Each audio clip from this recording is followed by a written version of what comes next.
Nós estamos no tema central, relações humanas na família e no trabalho. Nós já falamos para as esposas, já falamos para os esposos, já falamos para os filhos, já falamos para os pais. Hoje nós vamos falar para aqueles que são servos, aqueles que têm patrões patrões que são servidos por aqueles que trabalham. Nós vamos ver como nós devemos nos comportar no nosso trabalho e com nossos patrões.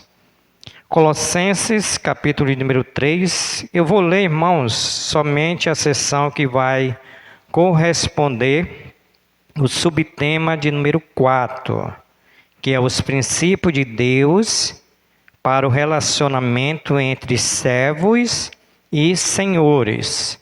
Os versículos são do versículo 22 ao capítulo de número 4, versículo 1. Eu vou ler somente os versículos que vai corresponder esse subtema.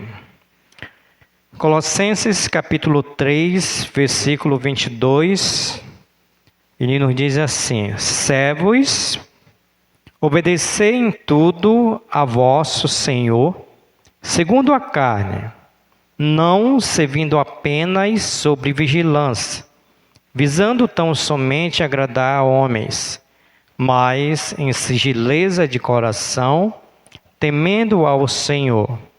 Tudo quanto fizerdes, fazei de todo o coração, como para o Senhor e não para homens, cientes de que recebereis do Senhor a recompensa da herança.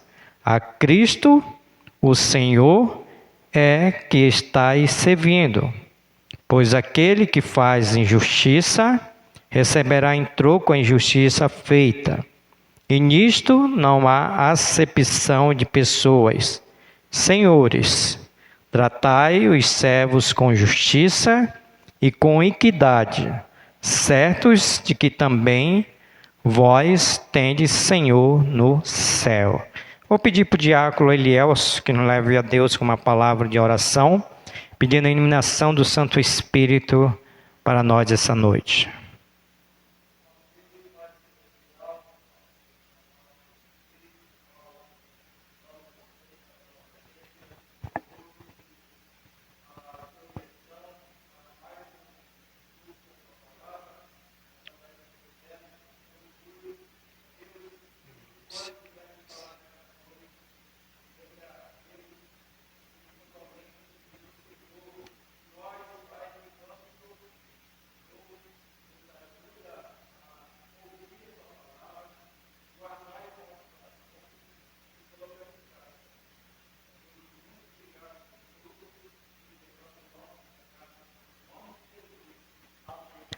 Amém, Senhor. Obrigado, diácono Elielso, podeis assentar. Então, meus irmãos, vamos para a nossa recapitulação. Nós estamos no tema central, que corresponde relações humanas na família e no trabalho. Quarta-feira passada, nós terminamos o terceiro subtema, que foi os princípios de Deus para o relacionamento entre filhos e pais. Nós aprendemos quarta-feira passada o segundo princípio dessa relação de filhos com os pais, que foi a comunicação dos pais com os filhos, que está no versículo de número 21, onde Paulo vai dizer: pais, não irritei os vossos filhos, para que não fiquem desanimados. Então, Paulo aqui ele destacou alguns princípios de como nós, pais, irritamos os nossos filhos. E a pergunta foi: quando que eu, pastor Júlio, quando que nós, pai, irritamos os nossos filhos? Então eu trouxe aqui a forma da irritação. Quando isso acontece? Eu trouxe aqui 9 aspectos de quando nós irritamos os nossos filhos. Primeiro, quando não há coerência nos pais, ou seja, fala uma coisa e vive outra. Isso irrita filho.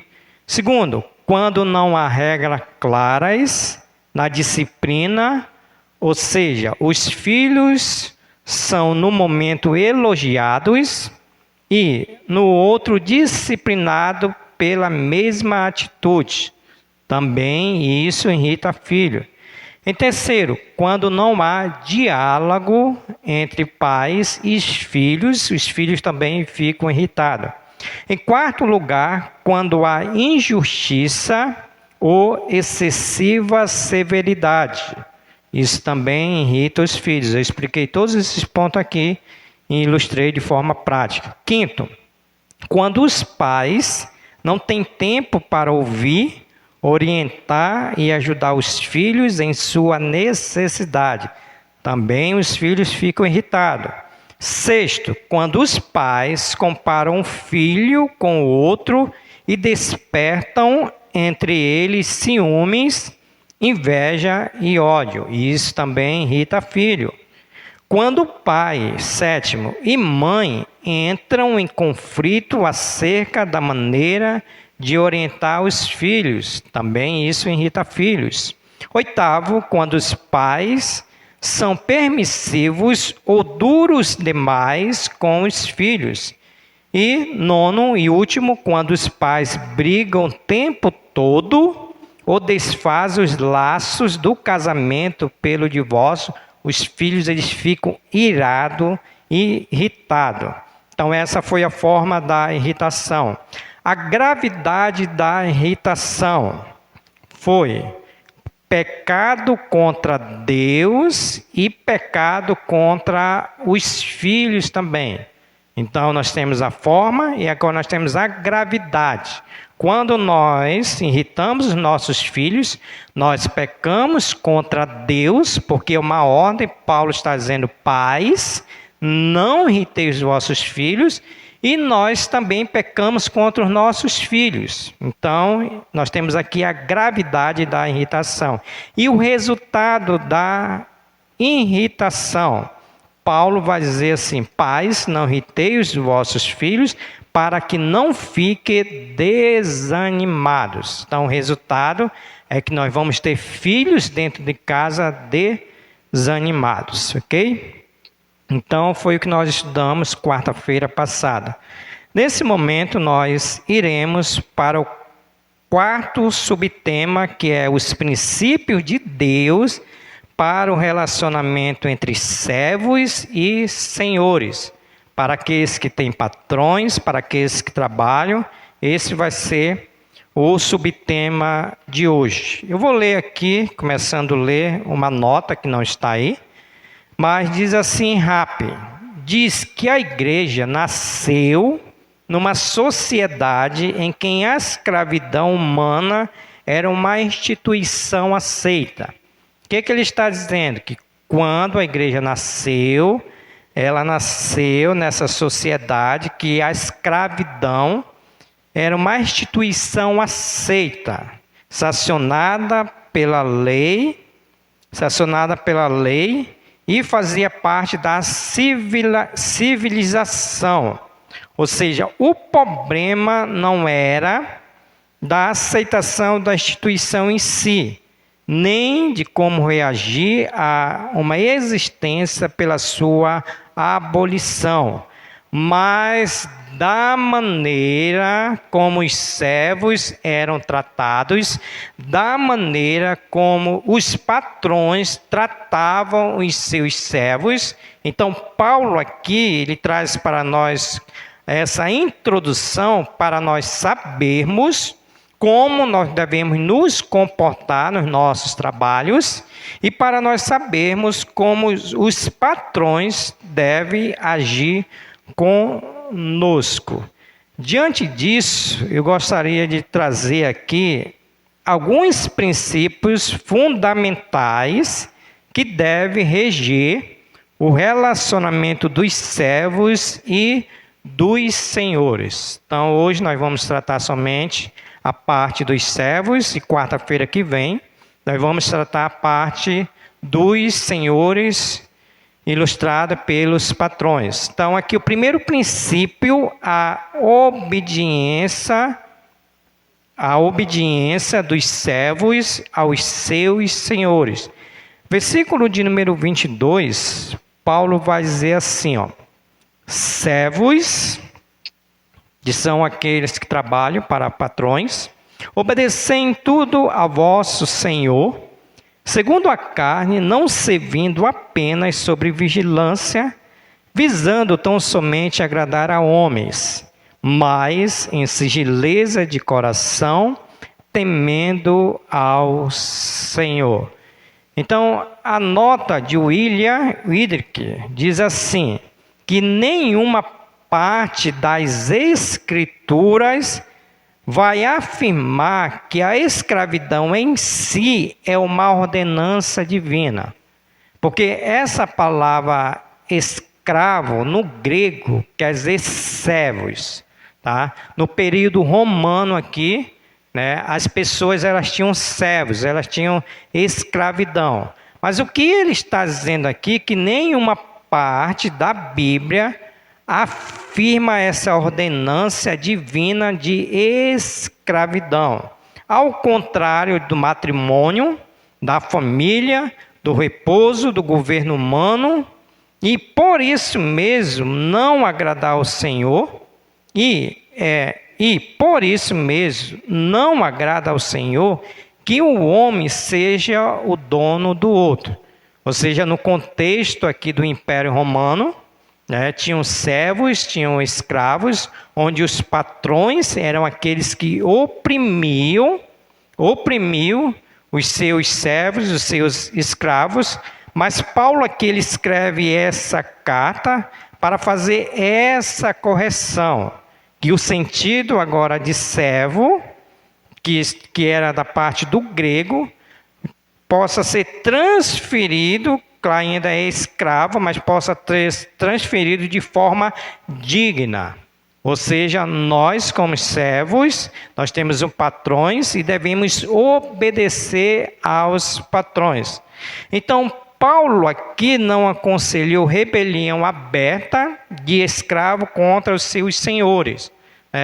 Por exemplo, as pessoas eram escravos, servos, e Paulo aqui não está aconselhando de maneira nenhuma, para nos dizer que nós devemos nos rebelar contra os nossos patrões, mas tratou de mudar essa estrutura social por meio da pacificação, ou seja, pacíficos. E aqui nós temos aqui 2 versículos, que é aqui mesmo em Colossenses, capítulo 4, versículo de número 9. O que Paulo está dizendo aqui? Versículo de número 4, capítulo de número 4, versículo de número 9, Paulo vai dizer assim, em sua companhia, vós, ou melhor dizendo, vos envio Onésimo, o fiel e amado irmão, que é do vosso meio. Eles vos farão saber tudo o que por aqui ocorre. Os irmãos sabem que Onésimo, ele era escravo de Filemon, né? Filemon. Ok. Estava dizendo que Onésimo é escravo de Filemon, acertei? Certo? E Paulo aqui, ao escrever, ele vai dizer assim, em sua companhia vos envio Onésimo, o fiel, presta atenção, ele era escravo, ele era servo, o fiel e amado irmão que é do vosso meio, ele vos farão saber tudo o que por aqui ocorre. Ou seja, qual é a ideia aqui desse versículo? Que Paulo aqui transformou esse servo, esse escravo, de forma pacífica. Porque, mais uma vez, irmãos, a palavra grega para servos quer dizer escravo. Por exemplo, nós somos servos do Senhor Jesus Cristo, nós somos escravos do nosso Senhor e Salvador Jesus Cristo, não no sentido pejorativo da palavra, mas no sentido de amor. Nós somos escravos de Cristo. Então, essa é a ideia. Mas Filemão também, ele tem um versículo que vai corroborar com isso que eu estou dizendo. Qual é a ideia aqui que Paulo está dizendo? Paulo está mudando essa estrutura social por meio pacífico. E Filemão 16, ele vai dizer assim, não, vamos pegar aqui, deixa eu ver, vamos pegar do 8, irmão, para a gente entender aqui o que está acontecendo. Versículo 8, Filemão, amém? Misericórdia, vai no índice, depois de Tito, antes de Hebreus, é bem pequenininho, é Filemão, 8.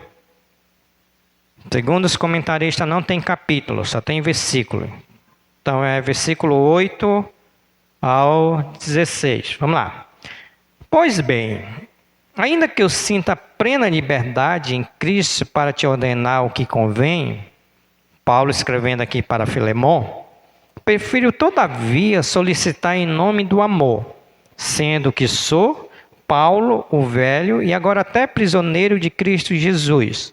Sim, solicito-te em favor de meu filho Onésimo, que gerei entre algemas. Ele antes te foi inútil, atualmente, porém, é útil a ti e a mim.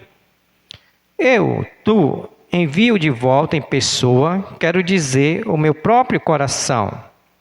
Eu queria conservá-lo comigo mesmo, para em teu lugar me servir nas algemas que carrego por causa do Evangelho. Nada, porém, quis fazer sem o teu consentimento, para que a tua bondade não venha a ser como que por obrigação, mas de livre vontade. Pois acredito que ele veio a ser afastado de ti temporariamente, a fim de que recebas para sempre. Aí versículo 16, o que nos interessa. Não como escravo, antes muito acima de escravo. Olha Paulo aqui fazendo essa pacificação. Não é aquele escravo no original, mas é aquele escravo de forma amorosa. Como caro irmão, como irmão caríssimo, especialmente de mim e com maior razão de ti, que na carne, quer no Senhor. Se, portanto, me consideras companheiro, recebe como se fosse a mim mesmo. Aqui está bom só para nós entendermos o que eu quero dizer com isso, que Paulo está trazendo aqui para nós. Que Paulo aqui ele mudou essa estrutura de um escravo antigo, que deveria obedecer ao seu senhor, para a estrutura pacífica. Que Paulo aqui, ao escrever Filemão, Paulo coloca agora ele como escravo caríssimo, irmão amado. Então é isso que Paulo aqui ele quer fazer nesse aspecto, o contexto para trazer, Paulo quer escrever aqui nesse aspecto. Por isso que ele vai dizer assim, a revolução espiritual transformou a organização social e acabou com a escravidão. Os servos precisam ter espírito de serviço, obediência, fidelidade e sinceridade. O que ele está dizendo para nós? Que a revolução espiritual fez essa transformação. Agora os servos ele têm espírito de serviço, de obediência, de fidelidade e de sinceridade. Por isso, irmãos, aqui eu vou destacar alguns aspectos da obediência dos servos aos seus senhores. Primeiro, essa obediência, ela é um preceito divino. Olha o que Paulo vai dizer no versículo de número 22. Ele vai dizer, servos, as pessoas que trabalham, que têm patrões, servos, obedecei em tudo a vosso Senhor, segundo a carne, segundo o seu patrão, não servindo apenas sobre vigilância, visando tão somente agradar a homens, mas em singeleza de coração, temendo ao Senhor. Então, essa obediência aos senhores é um preceito divino, é um mandamento de Deus que deve ser observado e atendido. A palavra de Deus estabelece ordem nas estruturas sociais. A anarquia não é própria do mundo criado por Deus, nem da sociedade orientada por sua palavra. O nosso Deus é Deus de ordem e de decência. Então, o que a gente está querendo nos dizer aqui? Que essa anarquia não é própria do mundo. Ou seja, foi Deus que criou isso para que houvesse aqui uma ordem e uma decência. Porque se não houvesse essa ordem, se não tivesse esse preceito divino, como seria nós trabalhadores diante dos nossos patrões? Como seria isso? Nós seríamos aqueles que iam chegar atrasados no trabalho, nós iremos sair antes do tempo, nós não iremos dar satisfação aos nossos patrões, ou seja, ia ser uma bagunça total. Mas Paulo, para corrigir isso, ele diz: servos, obedecei. Aqui nós temos uma palavra de obediência. Então, servos, obedecei em tudo a vosso Senhor segundo a carne. Então, irmãos, aqui nós temos aqui o primeiro princípio para nós obedecermos os nossos patrões, porque isso é preceito de Deus, isso é mandamento de Deus. Tudo aquilo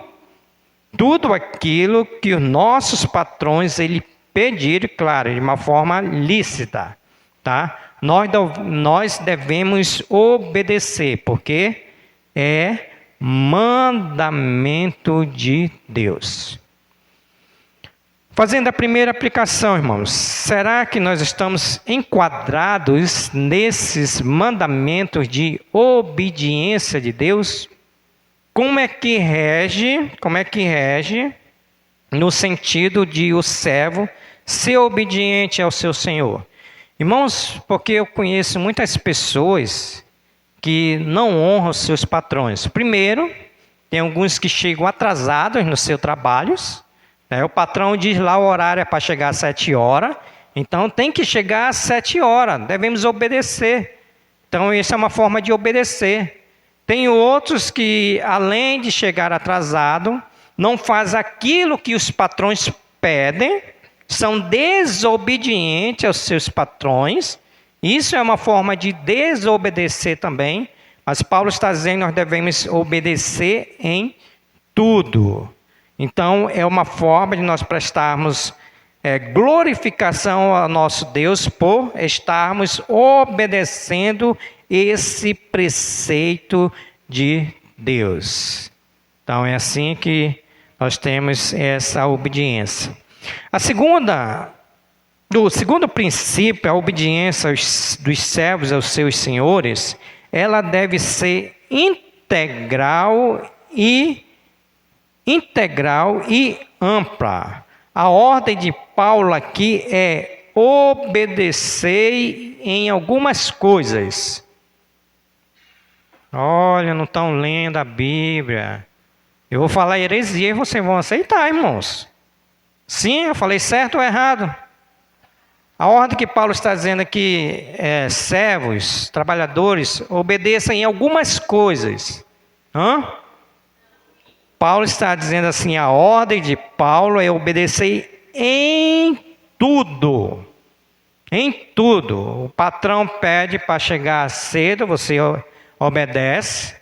Mas o patrão pede para você sair um pouco tarde, você desobedece. Não, é em tudo. Paulo está dizendo, a ordem de Paulo, obedecer em tudo. O servo deve ser íntegro em todas as áreas de seu caráter e do seu trabalho.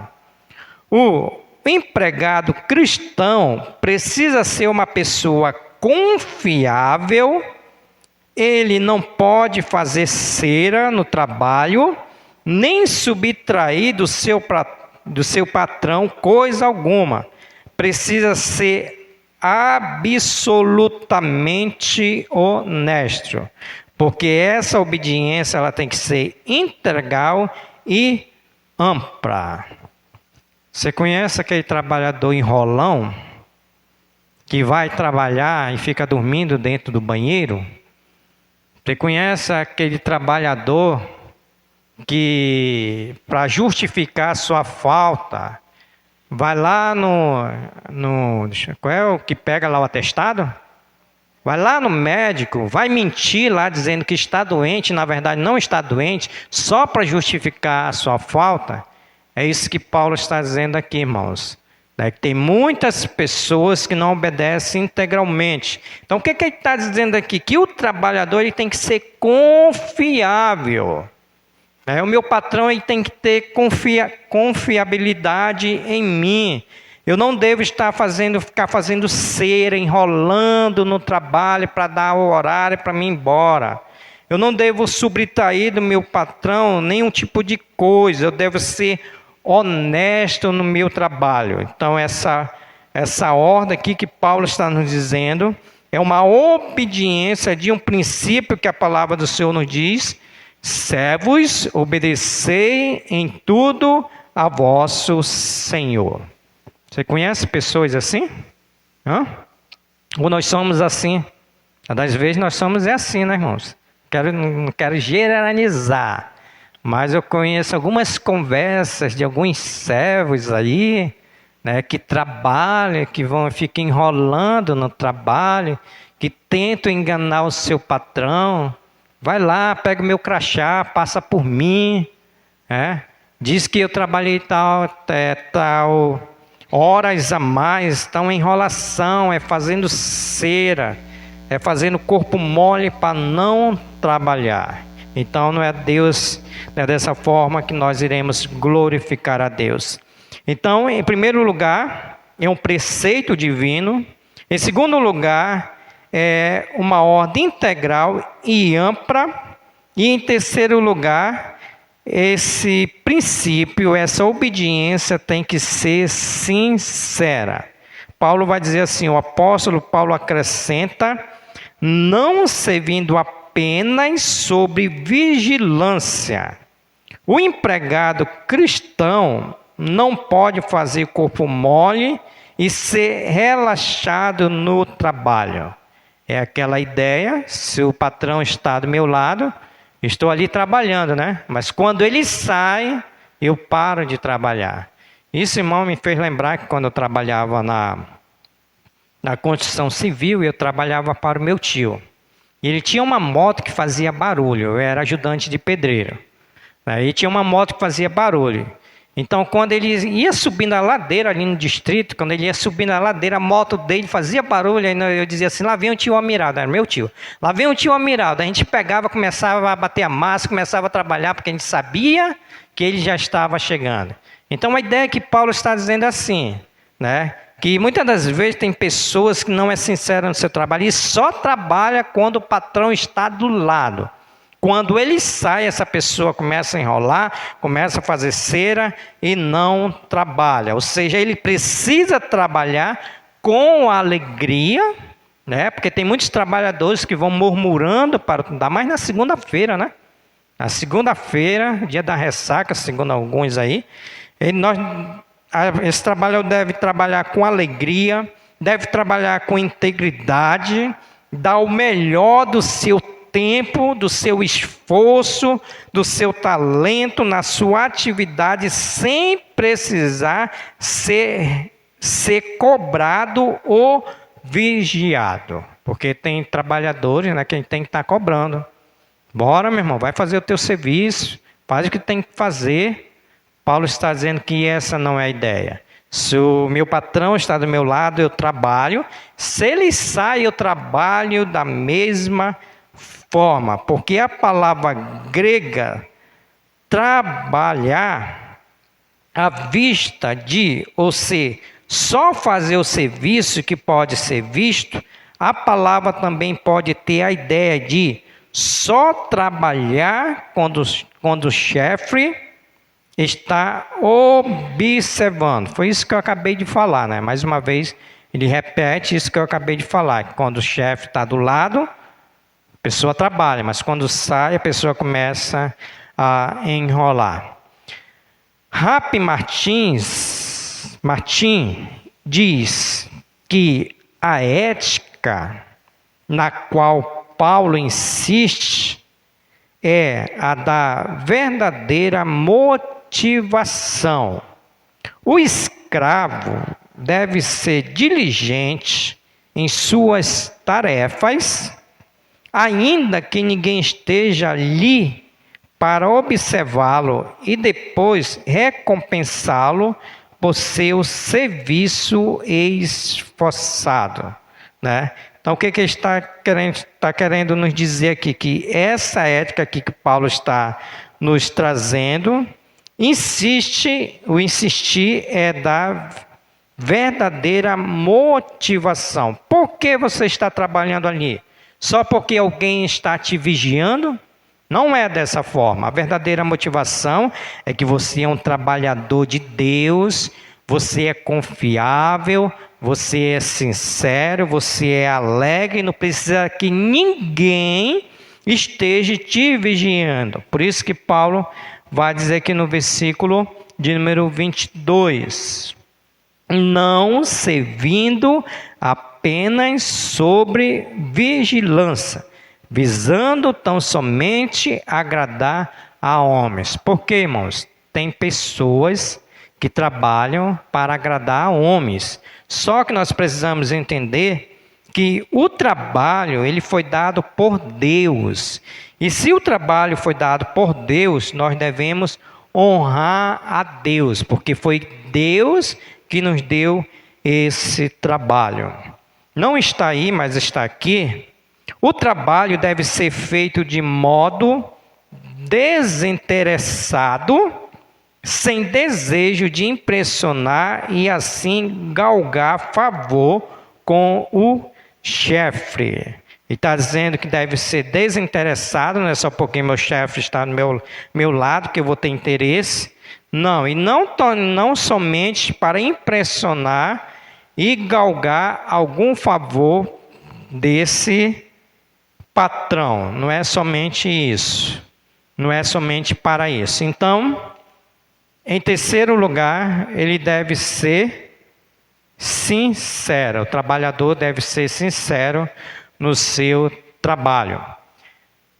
Em quarto lugar, deve ser espiritual. Espiritual. Olha o versículo de número 13. Sabe por que você vai ser sincero, você vai ser confiável, você vai trabalhar alegre? Porque é algo espiritual. Porque no versículo 23 ele vai dizer: tudo quanto, se referindo ao trabalho, tudo quanto fizerdes, fazei de todo o coração, como para o Senhor e não para homens. O que ele está querendo nos dizer? Que esse trabalho ele deve ser um trabalho espiritual que vai glorificar o nome de Deus. Irmãos, isso me fez lembrar, não sei se o Jadson, que estava lá na oficina sobre o trabalho. Quem estava aqui na oficina sobre o trabalho? Do pastor Tiago? Vocês estavam, né? Não sei se vocês vão lembrar, mas ele era um mestre de obra, né? Ele estava começando o trabalho, depois ele passou a ser mestre de obra. E ali na empresa que ele estava trabalhando, tinha corrupção. Tinha corrupção e as pessoas queriam que ele se envolvesse naquela corrupção.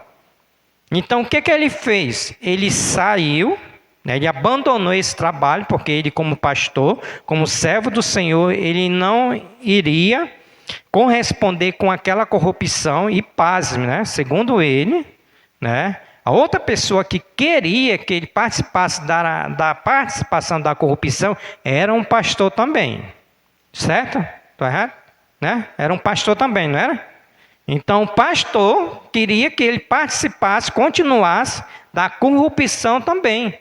Então é isso que Paulo está dizendo aqui, que o nosso trabalho nós devemos fazer para o Senhor. Ele vai dizer: tudo quanto fizerdes, fazei de todo o coração, como para o Senhor e não para homens. Ou seja, o que é que Paulo vai estar nos dizendo aqui? Paulo diz que o servo deve fazer do seu trabalho uma liturgia de adoração. Então o pastor, chamando outro pastor, para se envolver na corrupção, e disse: não, eu vou pedir demissão do meu trabalho, desse trabalho, mas eu não vou compactuar com essa corrupção. Por quê? Porque o nosso trabalho é para a glória de Deus. Todo trabalho, ele é digno se o fazemos de forma honesta, e todo trabalho é espiritual se o fazemos para o Senhor. A dificuldade, irmãos, que nós temos trabalhadores crentes que não entendem esse princípio aqui. E pensa que no trabalho tudo vale. No trabalho tudo vale. E na verdade no trabalho tudo não vale. Se o seu patrão chegar para você: olha, faça parte dessa corrupção. Paulo está dizendo que o nosso trabalho é para o Senhor. Nós trabalhamos para o Senhor. Nós devemos trabalhar de todo o coração. Não é para homens, é para o Senhor. Porque o nosso trabalho, ele glorifica, ele exalta e ele bendiz o nome do Senhor. E logo ele é espiritual. Por isso que no momento que nós estivermos trabalhando, é um momento de adoração a Deus pelas nossas atitudes, pelas nossas ações, por aquilo que fazemos no nosso trabalho. É um momento de adoração. Mas hoje é isso que tem acontecido, irmãos, com os crentes. Não todos, mas alguns. O que acontece no trabalho? Primeiro, como eu já falei, vou repetir, dão um mau testemunho, chegam atrasados, dão aqueles golpes de atestado, para não ir trabalhar no outro dia, porque a gente sabe, quando a gente tem condições de trabalhar, vai só para pegar atestado, tentando enganar o patrão. Então o trabalho é algo espiritual também, irmãos, porque foi dado por Deus. Nós oramos, os irmãos oram para que Deus nos dê trabalho e Deus nos abençoe. E nós precisamos honrar Deus no trabalho. Por isso que esse princípio ele deve ser um princípio de obediência espiritual. Por último, Paulo vai dizer que essa obediência, esse princípio, ela deve ser galardoador. Mas aqui não está galardoador não, está galardoada. O que é isso? Versículo 25, ou melhor dizendo, 24, vai trazer para nós galardões, tá bom? Essa é a ideia. Quando o nosso trabalho glorifica, exalta o nome do nosso Deus, aqui nós temos a recompensa. Cientes de que recebereis do patrão? Do Senhor a recompensa da herança. Porque a Cristo, o Senhor, é que estáis servindo. Versículo 25. Pois aquele que faz injustiça no seu trabalho, receberá em troco a injustiça feita. E nisto não há acepção de pessoas. O empregado que trabalha com zelo e integridade será galardoado.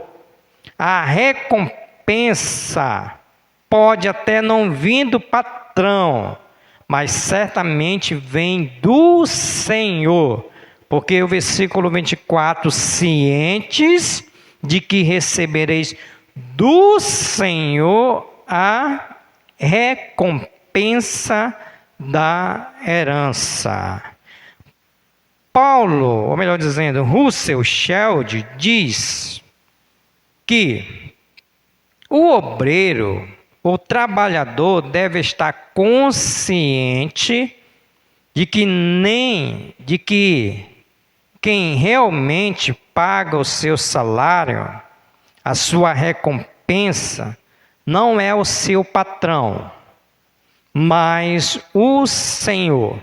Evidentemente, esse pagamento será futuro na volta de Jesus Cristo. Essa recompensa será a herança, incluindo o direito de gozar plenamente os benefícios da vida celestial. Qual é a ideia aqui, irmãos, que está dizendo? Que o nosso pagamento não financeiro não vem do nosso patrão, mas o pagamento espiritual, por meio dessa recompensa, vem de quem? Vocês têm que falar convicto, irmão. Convicto é do Senhor. É o Senhor que vai nos pagar. É o Senhor que vai nos recompensar na sua volta. O qual ele vai dizer, incluindo o direito de gozar plenamente os benefícios da vida celestial. Então a ideia aqui é que o Senhor é que vai nos pagar nos santos céus.